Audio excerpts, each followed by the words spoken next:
হে everyone, Ghatal কন্যা ব্লগে সবাইকে স্বাগত জানিয়ে আজকের ব্লগটা স্টার্ট করছি। তো আজকে হচ্ছে আমার ছোটোবেলার একটা বান্ধবীর বিয়ে, তো সেখানে আমরা যাচ্ছি। এই যে আমার মাসি এসছে, ও যাচ্ছে, আর মা রেডি হয়ে পড়েছে, আর আমিও যাচ্ছি। আর চলো তাহলে ওখানে গিয়ে ব্লগটা কন্টিনিউ করি। মালা হচ্ছে আমার একদম 5 থেকে বন্ধু।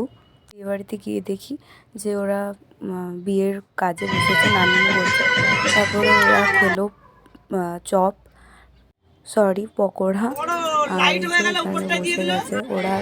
ব্লগটা খুবই শর্ট হবে, এমনকি 11-12 আমরা একসাথেই পড়েছি। আর ওকে দেখো কত সুন্দর লাগছে। আপনারা সবাই আশীর্বাদ করুন যাতে পরবর্তী জীবনে অনেক হ্যাপি থাকে। তারপর আমরা বসে গেছিলাম খেতে। এখানে ভেজিটেবল দিয়েছিল, আমার মাসি খাচ্ছিল, আর ফ্রায়েড রাইস, পনিরের একটা ইয়ে ছিল, চানা পনির। তারপরে ভাত আর সবজি, ডাল ফাল ছিল, যেগুলো আমি কিছুই নিইনি। রাইস আর একটু জাস্ট চিকেন নিয়েছিলাম, পাঁপড়, দই, কিচ্ছুই নিইনি আমি। আর তারপরে এখানে ওরা দুটো বন্ধু ঠকাবে বলে জামাইকে এত মেকআপ সবকিছু করার করছিল। ফল আর অনেকটা এটাই দেখছি, কিন্তু লাভ ম্যারেজ। ব্লগ করছি, কি সুন্দর লাগছে। হেভি লাগে, সত্যি বলছি, হেভি লাগছে আজকে সত্যি। তোর পর দেখে উল্টে পড়ে আমরা ওদের সাথে দেখা করে চলে এলাম।